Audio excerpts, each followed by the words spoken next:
nova sessão nesse livro, Josué capítulo 22. Eu farei a leitura apenas do verso 5. Eu gostaria que você mantesse a sua Bíblia aberta, que durante a exposição nós leremos o restante dos versículos. Josué 22, versículo 5. Nos diz assim: Tende cuidado, porém, de guardar com diligência o mandamento e a lei que Moisés, servo do Senhor, vos ordenou, que ameis o Senhor vosso Deus, andeis em todos os seus caminhos, guardeis os seus mandamentos, e vos acheguei a Ele, e o sirvais de todo o vosso coração e de toda a vossa alma. Vamos orar mais uma vez. Santo Deus, a Tua palavra, ó Deus, ela é infinita, a Tua palavra ela é santa, ela é poderosa, espada de dois gumes, ó Deus. Ó Pai, que o Senhor possa falar, ó Deus, aos Teus filhos e filhas que estão reunidos aqui em Teu nome.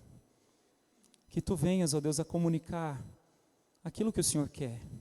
E que o mensageiro, ó Deus, venha apenas a ser fiel com aquilo que a Tua palavra diz.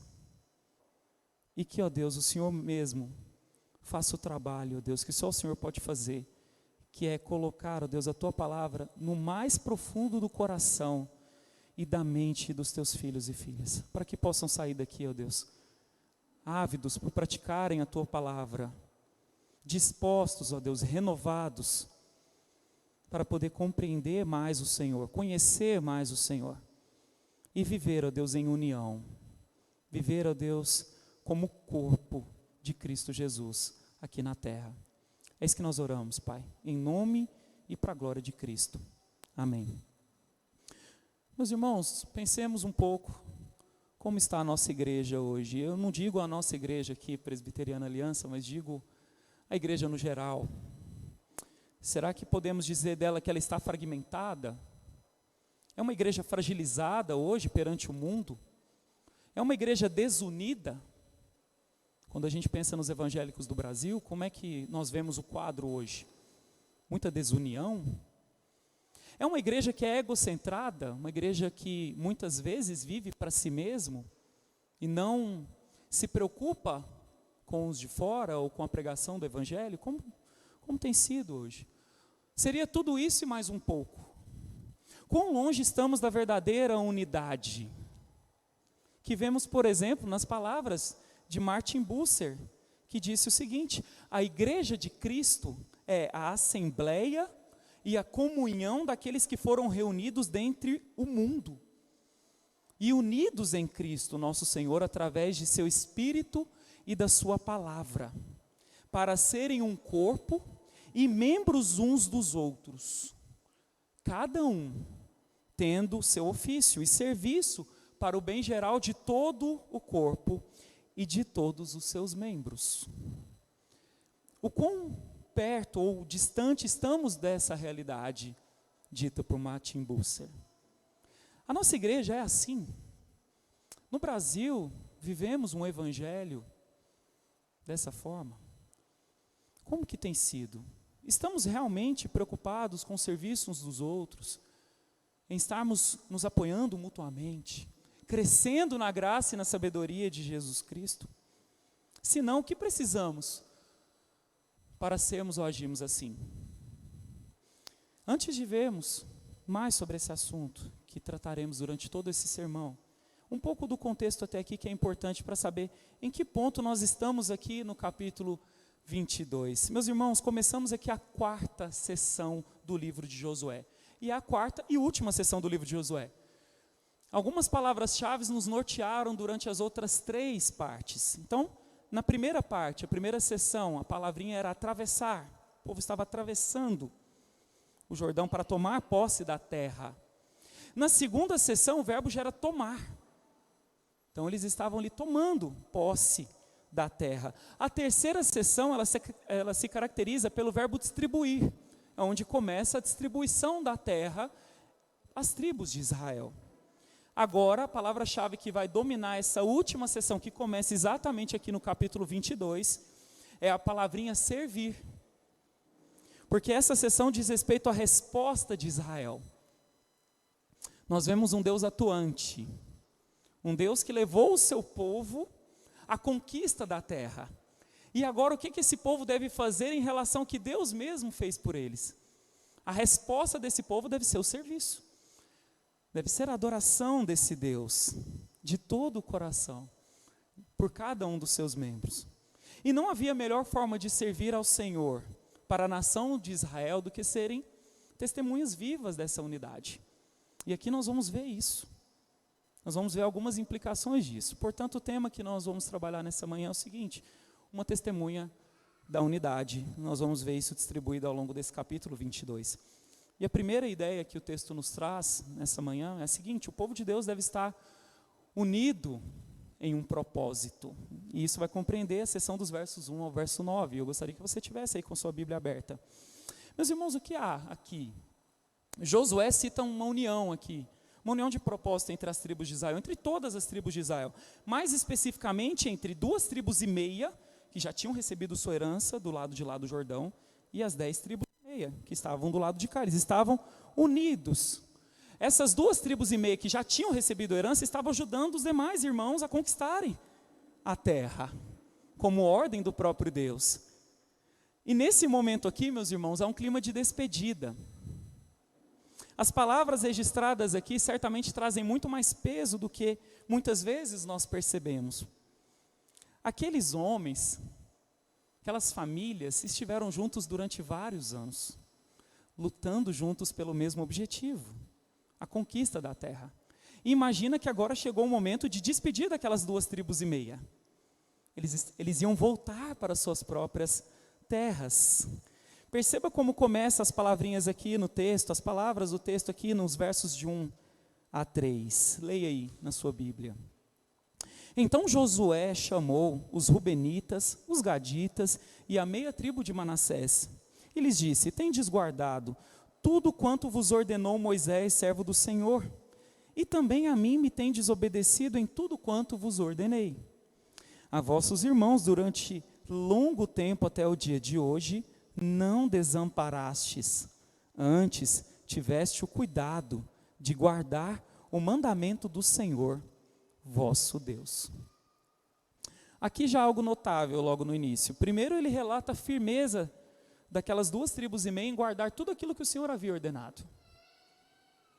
E eles obedeciam não só aquilo que Moisés já havia deixado, como que também o próprio Josué havia ordenado. Eles usam aqui uma palavra interessante do hebraico que é chamar, que significa manter, vigiar, preservar.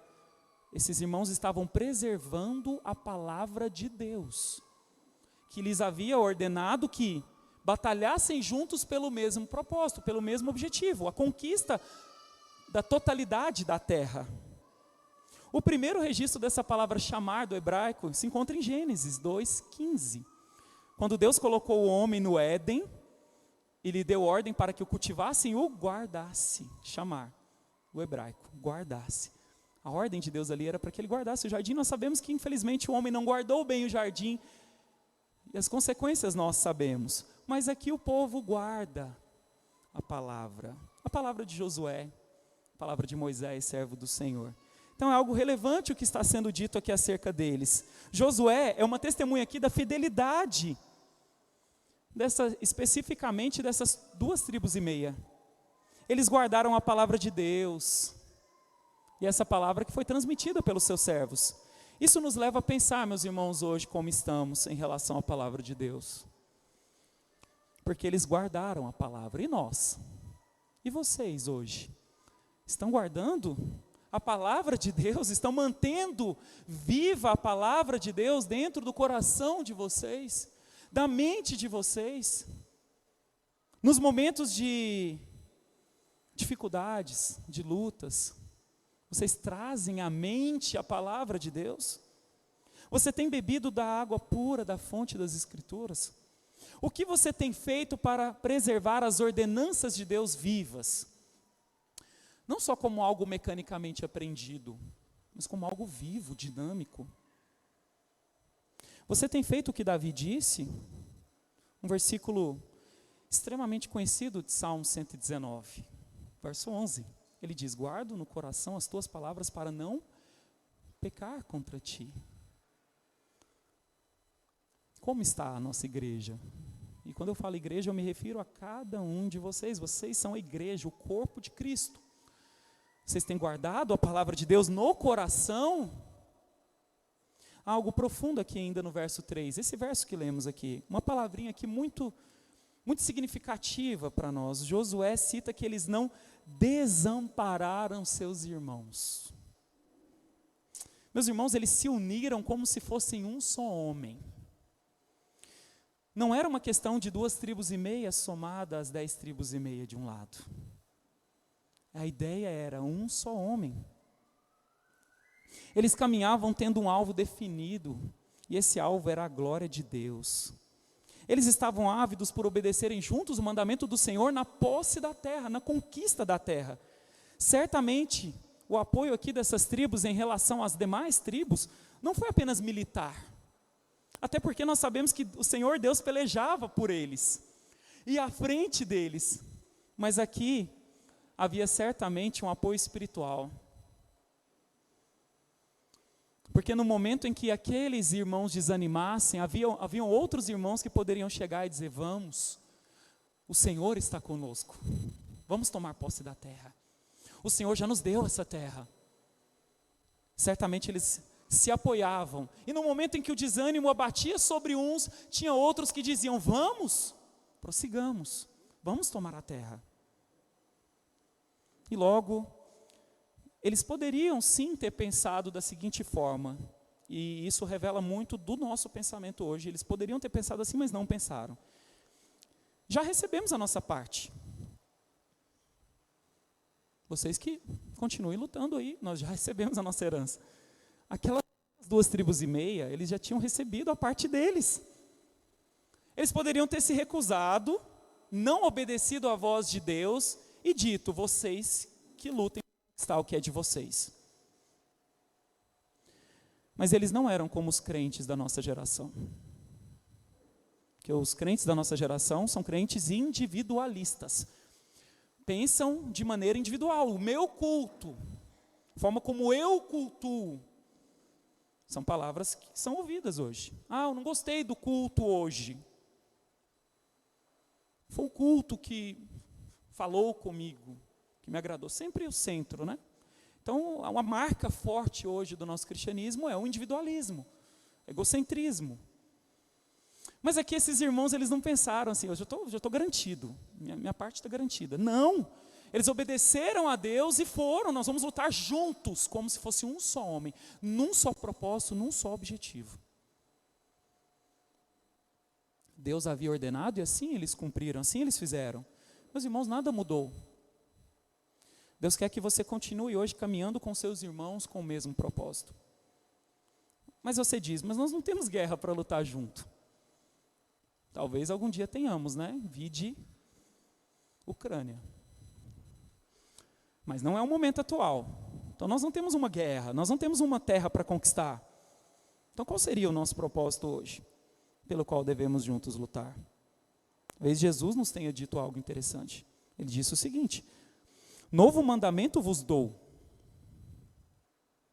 a todos vocês juntos, que vos ameis uns aos outros, assim como eu vos amei, que também ameis uns aos outros. E nisto o mundo, todos conhecerão que sois meus discípulos, se tiverdes amor uns aos outros. A gente poderia pensar num propósito maior, né? Mas eu não consigo pensar em algo maior do que aquilo que o próprio mestre registrou. Quer ter um objetivo comum? Comece amando o seu irmão. Porque se você não amar, não adianta pôr regras para você ter comunhão com o seu irmão. Não adianta pôr uma lista de passos a seguir se você não o ama em primeiro lugar. Jesus vai no fundamento. Não adianta eu passar uma lista de coisas para vocês fazerem em relação aos irmãos de vocês, porque vocês podem fazer isso de maneira apenas porque alguém mandou. Por isso que Jesus fala: novo mandamento vos dou, que vocês amem uns aos outros. Porque se vocês amarem uns aos outros, tudo mais será mais fácil. Quando a gente ama a nossa família, a gente quer fazer tudo por eles, seus filhos. Porque você os ama e você quer o melhor, você quer fazer tudo por eles. De igual forma, nós devemos amar aqueles com quem Jesus salvou, juntamente conosco. Aqueles pelos quais Jesus deu sua própria vida, morrendo numa cruz. Quanto mais a esses nós devemos amar. Isso mesmo, é simples assim. Talvez você tenha pensado em uma lista grande de mandamentos. Ou em ter a confissão de fé de Westminster decorada. Ou talvez explicar os 5 pontos do calvinismo com total fluidez. Não, porque isso tudo você pode fazer de maneira legalista. Ou até mecânica, aprendida, forçada. Você pode fazer isso sem amar o seu irmão. Meus irmãos, por que hoje muitas pessoas têm dificuldade de se alegrar em Deus? Porque quando pensam em Deus, a única coisa que vem à mente dessas pessoas é uma lista de coisas a fazer, a cumprir. Mas Jesus nos ajuda a corrigir o nosso cristianismo. Você precisa amar. Porque se você não ama a Deus, não adianta os mandamentos de Deus. Serão fartos, pesados. Por que Davi disse, eu amo a lei de Deus? Porque ele amava a Deus. O pressuposto de Davi amar a lei de Deus era que ele amava o próprio Deus, porque senão não há resistência nisso. Você não vai conseguir caminhar, vai ser um peso, pesado demais, fardo.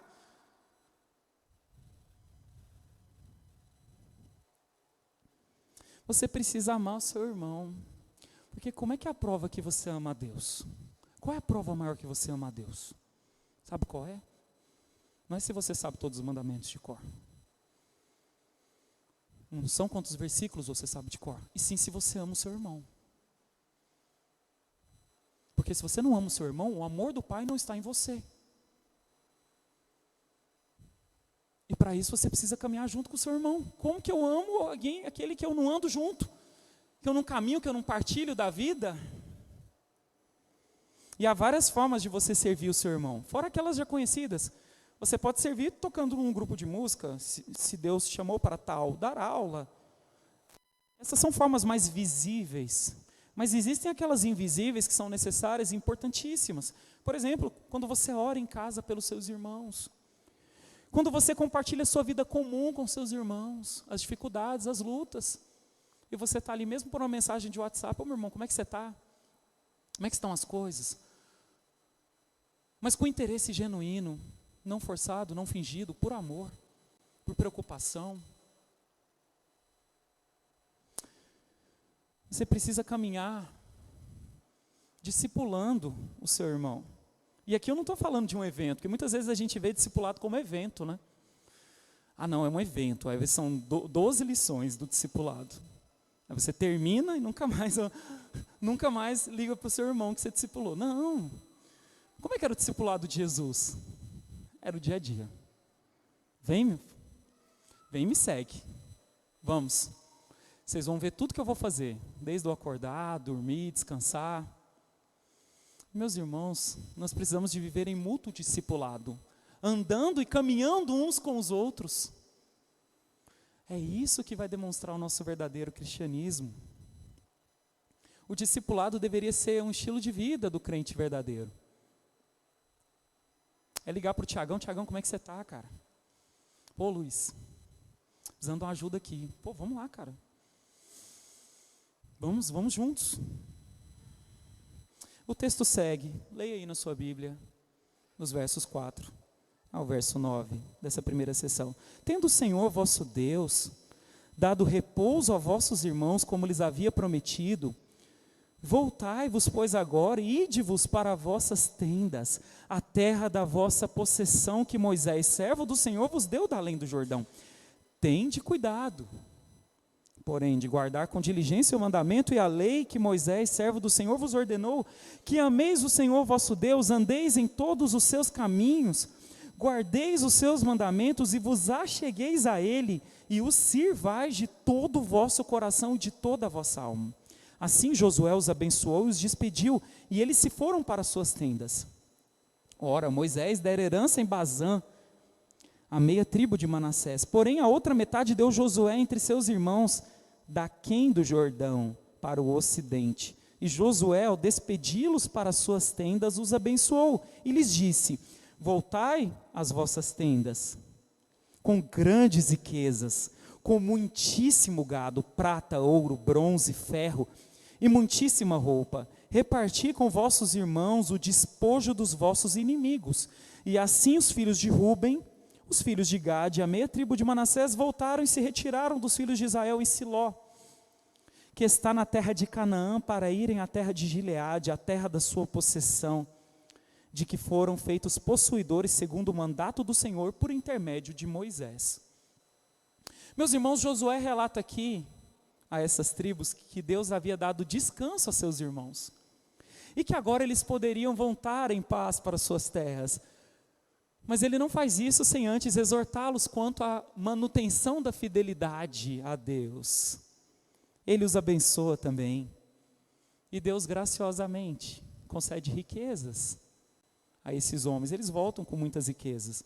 Josué, aqui um ancião, sabia que no momento de tranquilidade, momento de baixar as armas, de ter um pouco de paz, é um momento que todos têm a tendência de baixar a guarda, de não vigiar. Israel pecou várias vezes, e nós vimos isso ao longo do livro de Josué. Quais eram os momentos de claro pecado do povo em Josué? Quando eles estavam em momentos de descanso, em momentos de tranquilidade, eles pecaram. Eles se descuidaram espiritualmente. Mas você também é assim.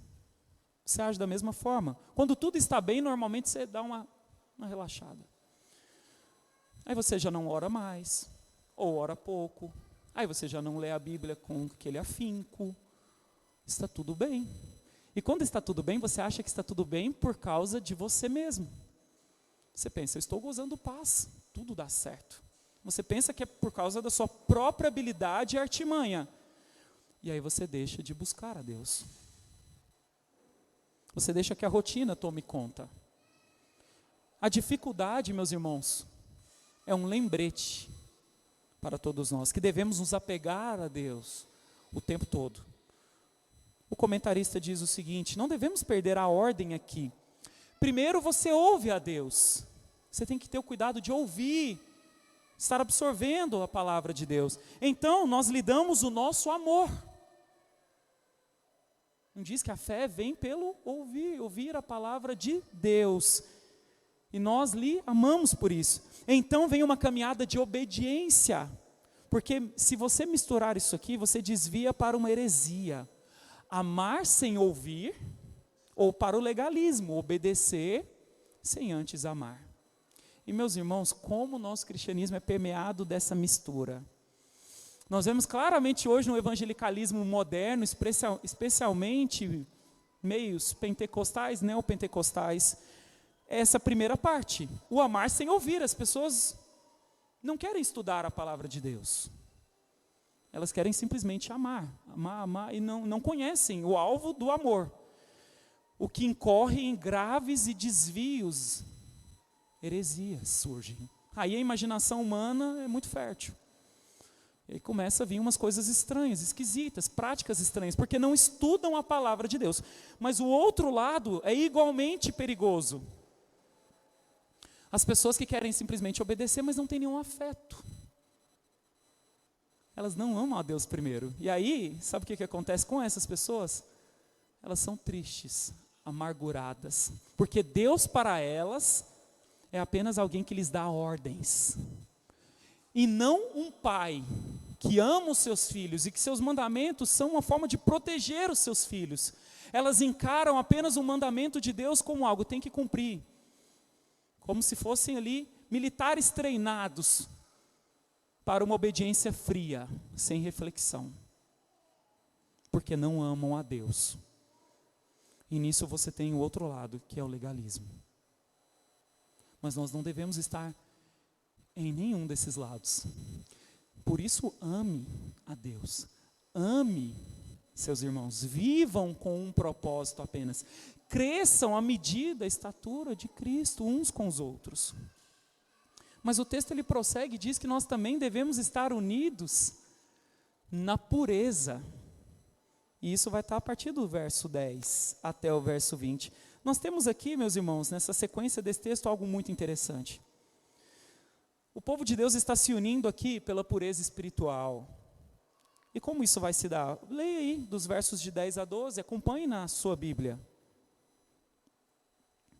Vindo eles para os limites pegados ao Jordão na terra de Canaã, ali os filhos de Ruben, os filhos de Gade e a meia tribo de Manassés edificaram um altar junto ao Jordão, altar grande e vistoso. Os filhos de Israel ouviram dizer: eis que os filhos de Ruben, os filhos de Gade e a meia tribo de Manassés edificaram um altar defronte à terra de Canaã, nos limites pegados ao Jordão, do lado dos filhos de Israel. Ouvindo isso, os filhos de Israel, ajuntou-se toda a congregação dos filhos de Israel em Siló, para saírem a peleja contra eles. Meus irmãos, primeiro chega uma notícia inesperada e terrível às tribos que ficaram. Pensa, acabou de ter a despedida e eles foram. No caminho, eles param de frente ao Jordão e resolvem construir um altar grande e vistoso. Aquelas tribos que ficaram para trás, imediatamente pensaram: estão fazendo algo errado, estão pecando contra o Senhor. As tribos aqui do leste estavam construindo um altar. Isso não era algo sem importância aqui, meus irmãos, precisamos de entender isso. Ter um altar diferente do altar em Siló, esse sim estabelecido por Deus, onde ficava o tabernáculo do Senhor, simbolizava uma ruptura daquelas tribos com o restante das tribos. Simbolizava, acima de tudo, que eles, como se eles fossem fazer uma adoração paralela. Tinha um templo estabelecido por Deus em que eles deveriam adorar juntos. E de repente se depara com essa notícia: eles estão construindo um outro templo. O que aquelas tribos que ficaram pensaram? Vão se apartar do Deus verdadeiro, do Deus legítimo, do Deus único. Significava, entre outras palavras, a apostasia daqueles irmãos. Agora pensemos um pouco aqui. As 12 tribos, meus irmãos, elas trabalharam juntas, pelo mesmo objetivo durante vários anos. Agora chega o tempo de paz, vamos descansar. Eles haviam acabado de despedir. Estavam cansados de guerrear, sim, anos e anos de batalhas e lutas intensas, mortes. Eles estavam cansados. A despedida certamente com muita emoção, afinal eram irmãos que batalharam juntos. Agora de repente essa notícia chega. Mas sabe o que acontece? Eles não fizeram pouco caso da notícia. Eles poderiam ter pensado: nós estamos cansados. Eles fizeram um altar lá? Tá bom, né? Eles adoram lá, a gente aqui está tudo bem, vamos continuar da mesma forma. Mas eles sabiam que era ordenança do Senhor serem totalmente puros, guardarem os mandamentos de Deus. Então eles arregaçaram as mangas de novo e se prepararam para marchar contra os seus próprios irmãos. Boyce, citando Schaeffer, diz assim: isso é simplesmente tremendo. Esses homens não eram vendedores ambulantes, ao contrário, eles estavam cansados de lutar. Não estavam zangados, ciumentos ou ressentidos com os irmãos do outro lado do rio. Eram irmãos. Por que então as tribos do oeste estavam preparadas para entrar em guerra contra as tribos do leste? Existe apenas uma explicação.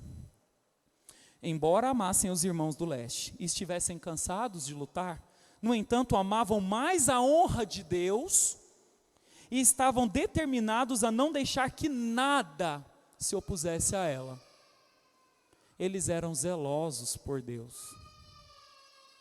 Meus irmãos, isso aqui é impressionante. Havia algo mais caro para aquelas pessoas, para aqueles irmãos, do que a paz com seus próprios irmãos. A santidade de Deus, a honra de Deus, para eles era algo mais importante do que ter paz com seus próprios irmãos. Não havia sequer possibilidade para esses irmãos de concessão quanto ao templo de Deus, porque era uma profanação do próprio Deus. Isso me trouxe à mente as palavras de Cristo sobre o custo do Evangelho. Jesus diz assim: se alguém vem a mim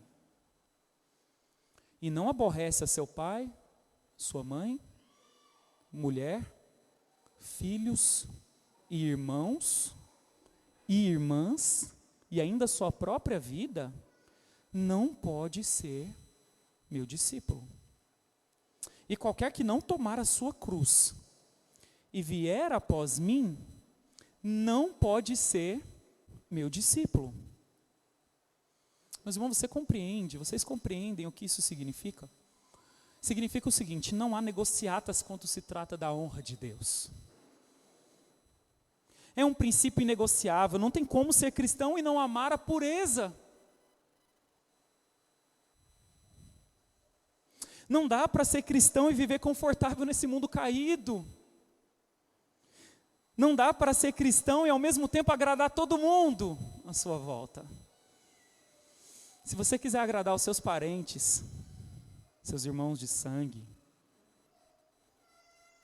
muito provavelmente você vai para longe do Evangelho, se eles são ímpios. Não tem como, não dá para negociar. Por exemplo, você vai abrir mão do culto público, afinal, muitas reuniões familiares são na hora do culto público, aí você vai ter que fazer uma escolha. A minha família de sangue ou a Deus? Não tem como, e Jesus já nos alertou em relação a isso. Meus irmãos, seguir a Cristo, viver de acordo com o Evangelho, significa renunciar. Renunciar à paz, como esses irmãos fizeram aqui. Eles estavam dispostos a renunciar à paz. Acabou a guerra. Eu vou guerrear contra os meus irmãos? Sim, porque eles viram que os irmãos, eles receberam essa notícia de que os irmãos poderiam estar tendo uma cisão em relação a eles, fazendo um culto paralelo. E aí reflita um pouco. Você está lutando. Eu não estou dizendo pela sua própria honra, porque isso nós somos mestres na luta por nós mesmos. Mas você tem lutado pela honra de Cristo? Você ama a pureza e a santidade, sem a qual ninguém verá o Senhor? Você tem lutado diariamente contra sentimentos e pensamentos maus que você tem? Tire primeiro, remova primeiro a trave que está no teu olho. E aí depois claramente nós veremos como ajudar os nossos irmãos a tirarem o cisco dos olhos deles. Cresça sempre na graça e na fé em Jesus. Caminhe com seus irmãos tendo esse objetivo em mente. Sabe por que nós precisamos desse corpo aqui? Tem um motivo especial. Porque todos nós estamos debaixo da mesma luta. E Paulo já tinha dito, a nossa luta não é contra a carne, contra o sangue, mas sim contra os principados e potestades. Meus irmãos, a nossa luta é contra o pecado. A nossa luta é contra o nosso próprio coração. E nessa luta eu vou dizer uma coisa para você. Se você tentar caminhar sozinho você vai naufragar. Você vai perder, eu te digo, você vai perder se você tentar caminhar sozinho. Sabe por quê? Porque Deus salvou um corpo. Não pessoas individuais, mas um corpo. Ele deu a vida pelo seu corpo, pela sua noiva, coletivo. Andamos todos juntos, devemos lutar todos juntos contra o pecado do nosso coração. Pare de viver uma fé individualista.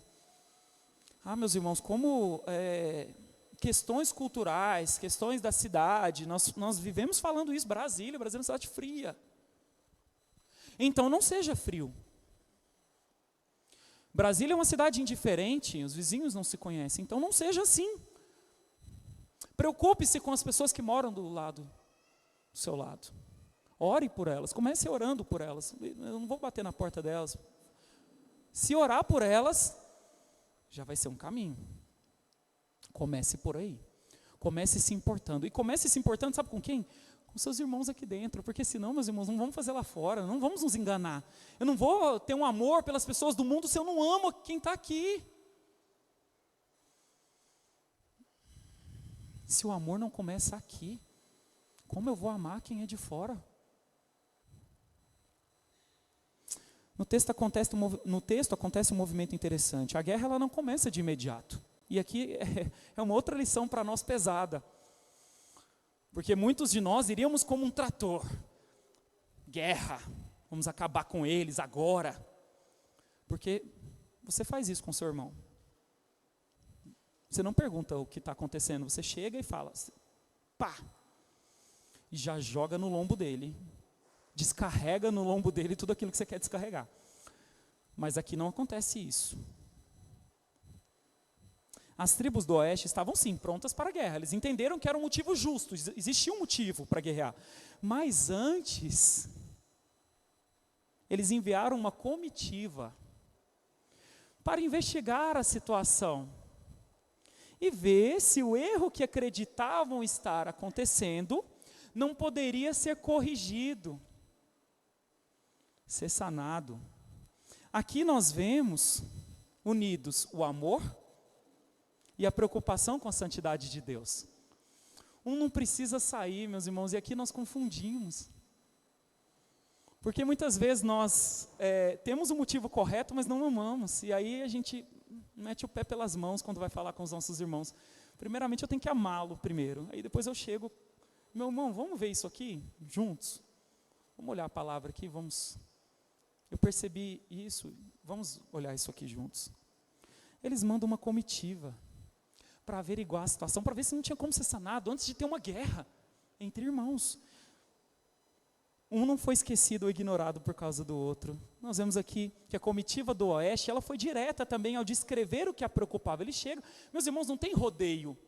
Eles entenderam que aquilo era algo muito importante, então eles não chegam com delicadezas indesejáveis. Mas eles chegam assim, diretos, francos, sinceros, amorosos, mas diretos. Veja aí nos versos 13 ao 18, na sua Bíblia. E aos filhos de Ruben, aos filhos de Gade e à meia tribo de Manassés enviaram os filhos de Israel para a terra de Gileade, Finéias, filho de Eleazar, o sacerdote, e 10 príncipes com ele de cada casa paterna, um príncipe de todas as tribos de Israel. E cada um era cabeça da casa de seus pais, entre os grupos de milhares de Israel. E indo eles aos filhos de Ruben, aos filhos de Gade e à meia tribo de Manassés à terra de Gileade, falaram-lhes dizendo: assim toda a congregação do Senhor, que infidelidade é esta que cometeste contra o Deus de Israel, deixando hoje de seguir o Senhor, edificando-vos um altar para vos rebelardes contra o Senhor?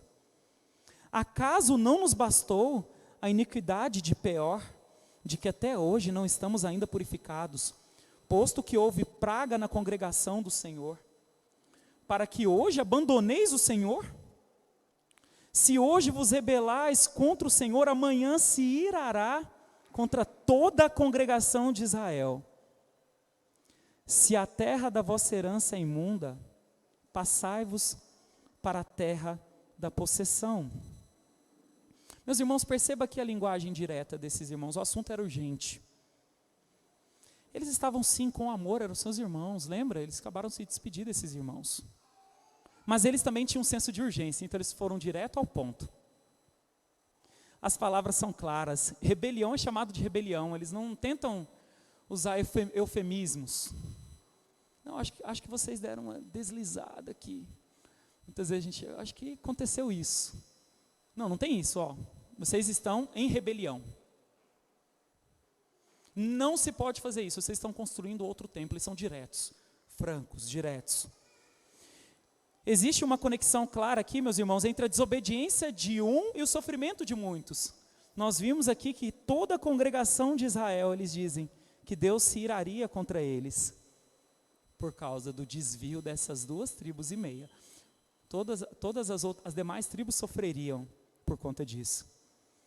E na igreja é assim também. Muitas vezes a gente pensa, de maneira individual, que o que eu faço não interfere no que acontece aqui dentro. Mas sim, interfere, meus irmãos. Por isso o nosso trabalho é ainda maior. E por isso nós precisamos de estar juntos. Porque o que você faz, o pecado que você comete fora, interfere dentro do corpo. Porque você é a igreja de Cristo. Então sim, interfere. Não dá para tolerar apostasia. Precisamos ser zelosos em relação à honra de Deus. Ela é importante. Mas também o povo do oeste estava disposto, meus irmãos, e aqui é uma parte graciosa do texto. Perceba isso, eles estavam dispostos a pagar qualquer preço, abrir mão de terra, que eles haviam acabado de conquistar, se fosse para ajudar os seus irmãos perdidos. Olha aqui, leia os versos 19 e 20. Ele começou dizendo: se a terra da vossa herança é imunda, passai-vos para a terra da possessão do Senhor, onde habita o tabernáculo do Senhor, e tomai possessão entre nós, e não vos rebeleis, porém, contra o Senhor, nem vos rebeleis contra nós, edificando-vos altar afora o altar do Senhor nosso Deus. Não cometeu Acã, filho de Zera, infidelidade no tocante às coisas condenadas? E não veio a ira sobre toda a congregação de Israel? Pois aquele homem não morreu sozinho na sua iniquidade. Meus irmãos, ele cita aqui o pecado de Acã. Acã e sua família foram mortos por causa do pecado dele. Ali, eles morreram. E as tribos aqui do oeste não só demonstraram um amor, mas uma atitude, porque o verdadeiro amor é esse, ele dá um passo, no sentido a ajudar, a corrigir, a tentar. Eles falaram assim: se a terra aí é imunda e vocês estão sendo influenciados por essa terra, passem para a nossa terra, nós vamos ceder um pedaço de terra para vocês. Imagina, eram 2,5 tribos, gente, não era pouca gente, viu? Eles iam abrir mão de uma boa parte da terra que eles haviam acabado de conquistar. Mas eles estavam dispostos a perder para ganhar. Perder parte da terra, mas ganhar seus irmãos de volta. Ah, meus irmãos, que lição. Que lição. Amar dessa forma, ela custa caro.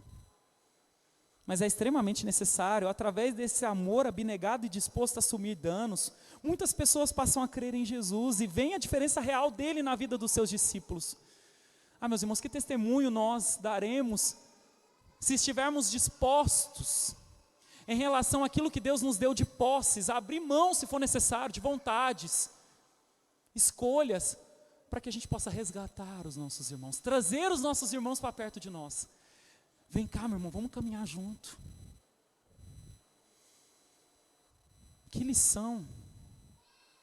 Como a palavra de Deus, ela é incisiva e fala ao nosso coração.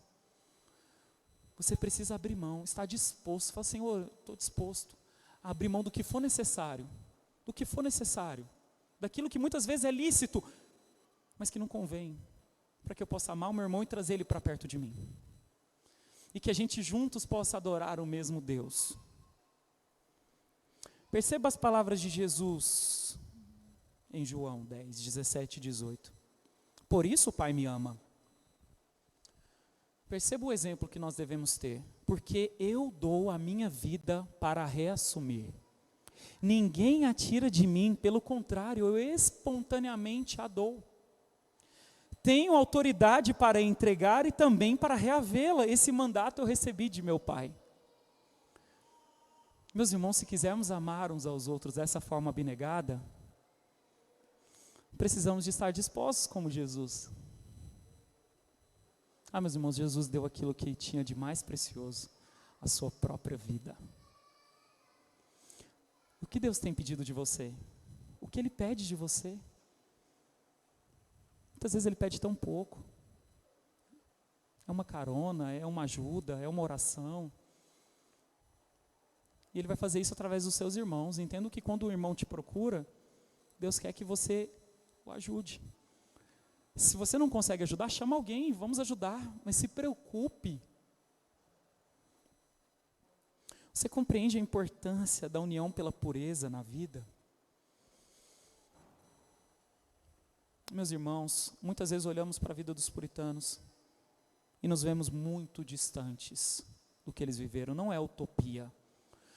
O que movia aqueles irmãos era a glória de Deus. Eles entenderam bem que a vida é para a glória de Deus e que a pureza deve ser mantida com qualquer custo, acima de qualquer coisa.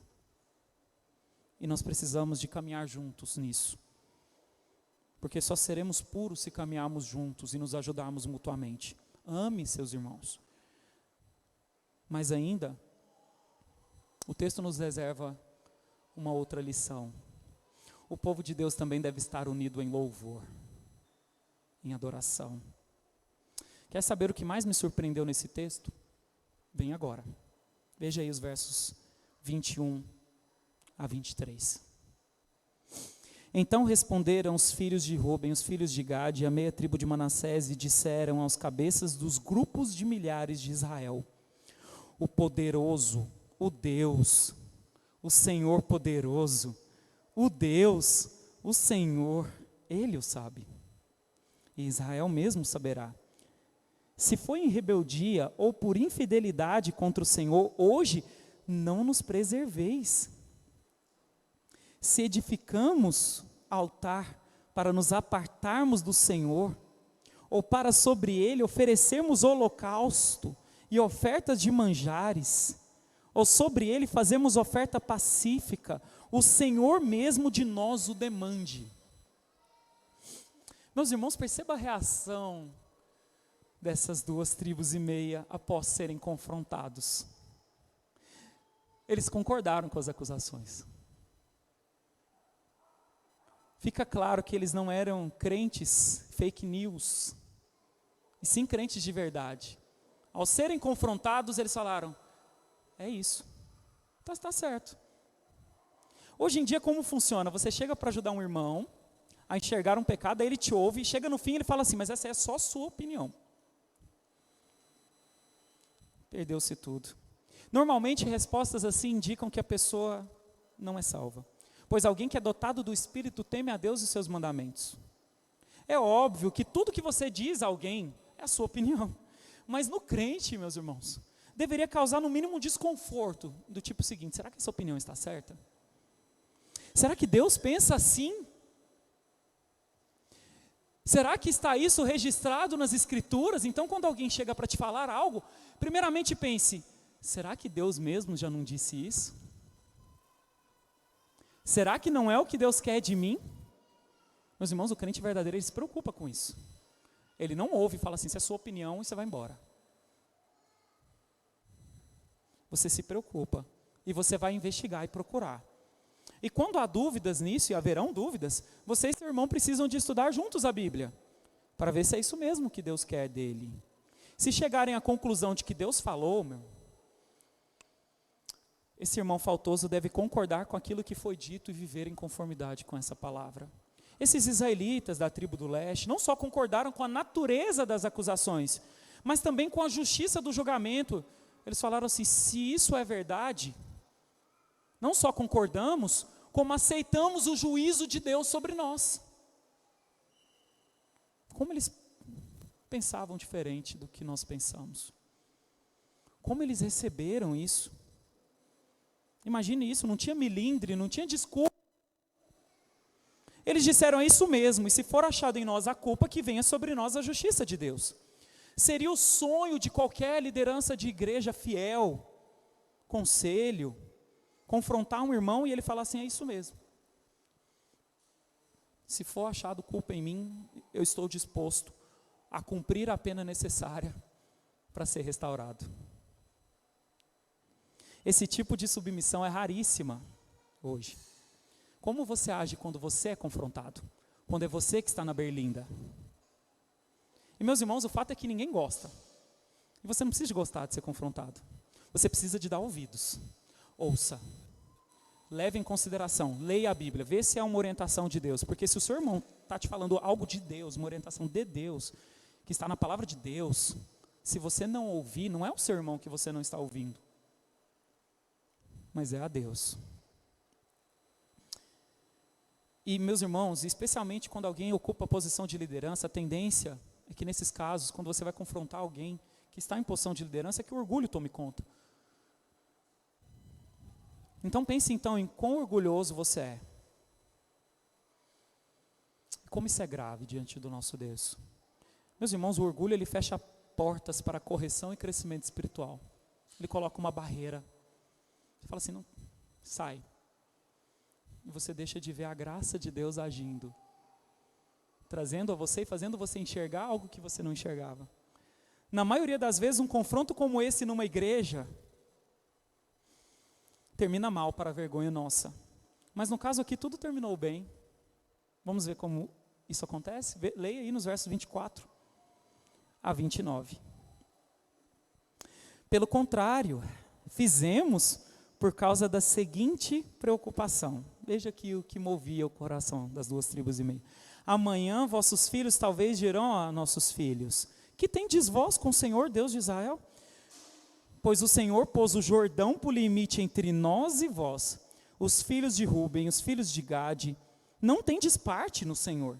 E assim bem poderiam os vossos filhos apartar os nossos do temor do Senhor. Pelo que dissemos: preparemo-nos e edifiquemos um altar, não para holocausto, nem para sacrifício, mas para que entre nós e vós, entre as nossas gerações depois de nós, nos seja testemunho, e possamos servir ao Senhor diante dele com os nossos holocaustos, e os nossos sacrifícios, e as nossas ofertas pacíficas, e para que os vossos filhos não digam amanhã a nossos filhos: não tendes parte no Senhor. Pelo que dissemos: quando suceder que amanhã assim nos digam a nós e às nossas gerações, então responderemos: vede o modelo do altar do Senhor que fizeram nossos pais, não para holocausto, nem para sacrifício, mas para testemunho entre nós e vós, longe de nós o rebelarmos contra o Senhor, e deixarmos hoje de seguir o Senhor, edificando o altar para holocausto, oferta de manjares ou sacrifício afora o altar do Senhor, nosso Deus, que está perante o seu tabernáculo. Meus irmãos, essas tribos que moravam do lado de lá do Jordão explicaram que não haviam construído o altar para estabelecer um culto ou uma adoração paralela, concorrente com aquela que Deus havia instituído. Mas eles haviam construído como um testemunho, um memorial, que significava exatamente o contrário. Que o Deus daquelas tribos que estavam do lado de lá era o mesmo Deus do deles. E que quando eles olhassem aquele altar, eles se lembrassem: o mesmo Deus é o Deus que nós servimos. E eles pensaram no futuro, nas gerações posteriores, porque eles se lembrariam, eles lutaram a guerra, mas e os filhos? E os filhos dos filhos? Será que se lembrariam? O intuito deles era ter algo que os fizesse lembrar de que eles serviam e adoravam o mesmo Deus. Era um marco, portanto, de união, não de separação. Eles reforçaram a ideia de um só Deus, um só Senhor. A reação do povo ao ouvir a explicação da boca dos príncipes, porque aí a comitiva foi, ouviu essa explicação e volta. E a reação, meus irmãos, do povo ao ouvir isso, a reação é maravilhosa. Veja a reação deles aí no verso 30 a 34. Ouvindo, pois, Finéias, o sacerdote, os príncipes da congregação e os cabeças dos grupos de milhares de Israel, que com ele estavam, as palavras que disseram os filhos de Ruben, os filhos de Gade e os filhos de Manassés, deram-se por satisfeitos. E disse Finéias, filho de Eleazar, o sacerdote, aos filhos de Ruben, aos filhos de Gade, aos filhos de Manassés: hoje sabemos que o Senhor está no meio de nós, porquanto não cometestes infidelidade contra o Senhor. Agora livraste os filhos de Israel da mão do Senhor. Finéias, filho do sacerdote Eleazar, e os príncipes, deixando os filhos de Ruben, os filhos de Gade, voltaram para a terra de Gileade, para a terra de Canaã, aos filhos de Israel, e deram-lhe conta de tudo. E veja aqui, meus irmãos, com a resposta deram-se por satisfeitos os filhos de Israel, os quais bendisseram a Deus, e não falaram mais de subir e pelejar contra eles para destruírem a terra em que habitavam os filhos de Ruben e os filhos de Gade. Os filhos de Ruben e os filhos de Gade chamaram o altar de testemunho, porque disseram: é um testemunho entre nós de que o Senhor é Deus. Meus irmãos, a ênfase aqui está no verso 33. Eles bendisseram. Se você pegar algumas outras traduções, eles louvaram a Deus, a uma. O povo, quando ouve essa notícia, eu imagino um alívio, eu imagino uma alegria daqueles irmãos. Eles não precisariam de lutar contra os seus próprios irmãos, isso lhes trouxe alegria no coração. E eles a uma louvaram a Deus.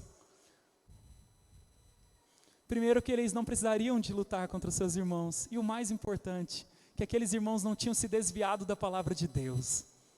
Eles permaneceram amando a Deus. E o intuito deles era o melhor possível, era um lembrete. Algo para servir de testemunho para eles. Que união bendita. Eles a uma exaltaram a Deus em louvor sincero.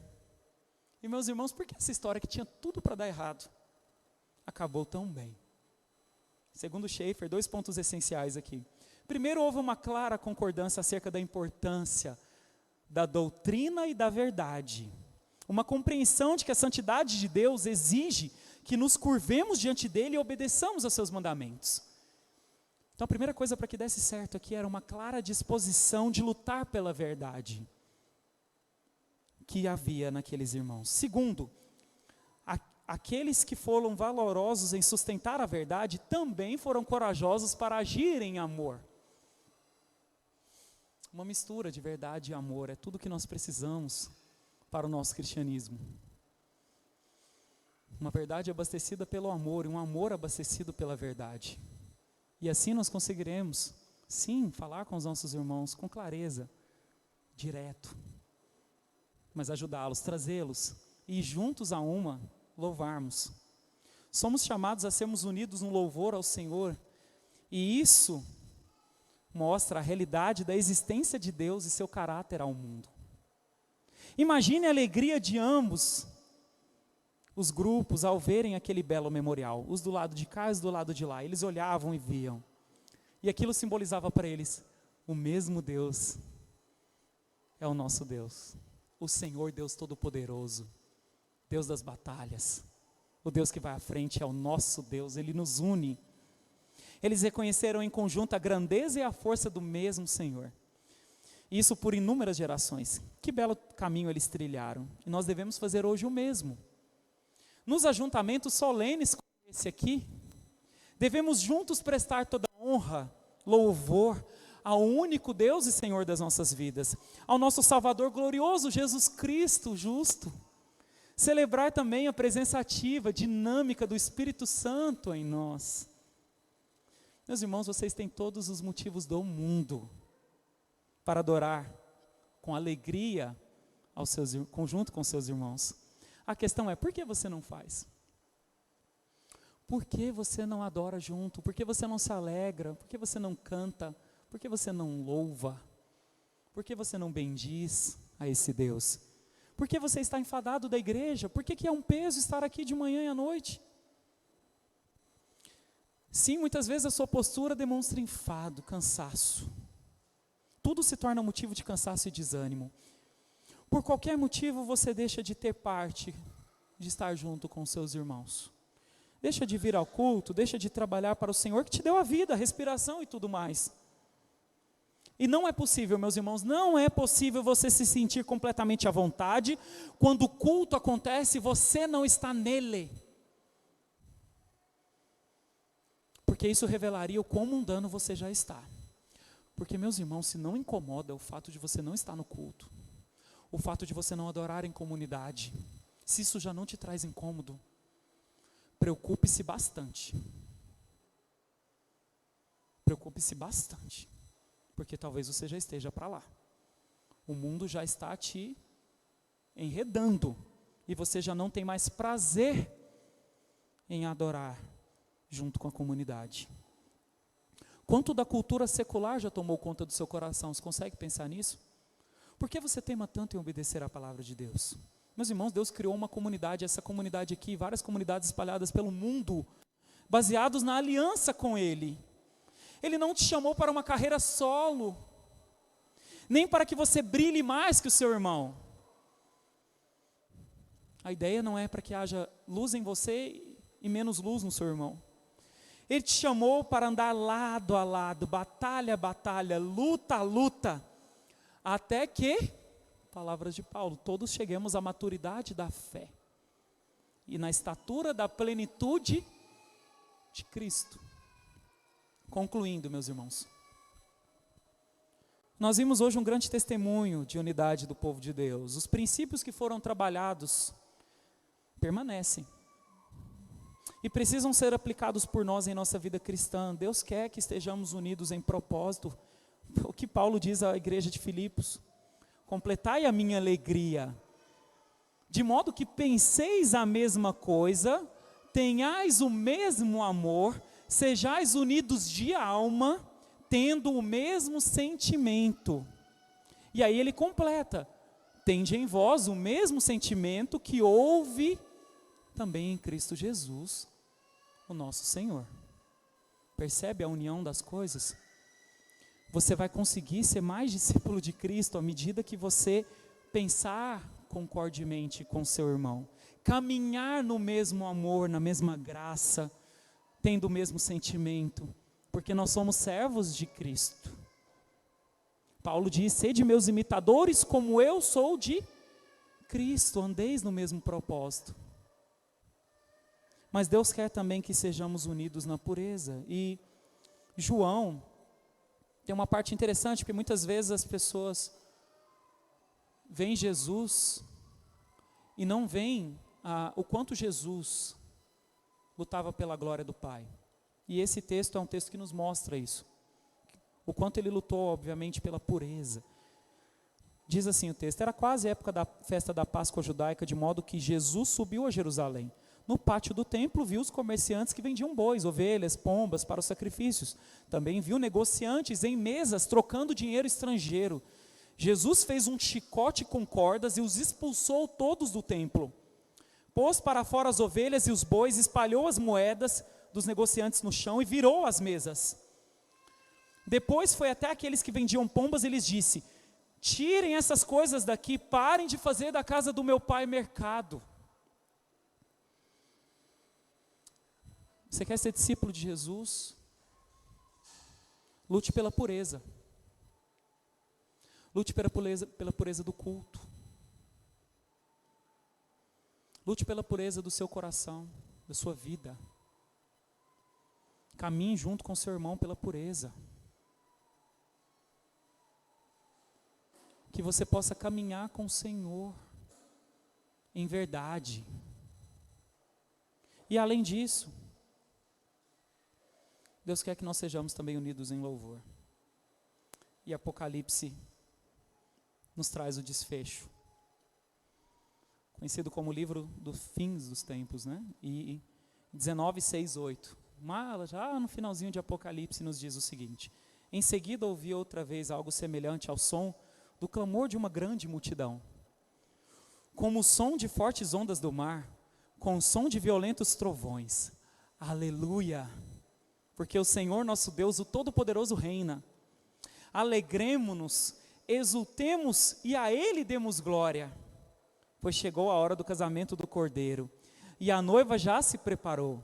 Ela recebeu um vestido do linho mais fino, puro e branco, porque o linho fino representa os atos justos do povo santo. Meus irmãos, não há melhor forma de prepararmos para a volta de Cristo do que juntos louvarmos o nosso Deus e dizermos aleluia. Viva o Todo-Poderoso, viva o Rei dos Reis, viva o Senhor dos Senhores, aquele que está no trono, aquele que reina, aquele que voltará para nos buscar. Nos alegremos. Meus irmãos, se isso não nos trouxer alegria, o que mais trará? Jesus está voltando. Jesus está voltando. Que juntos possamos louvar ao nosso Deus.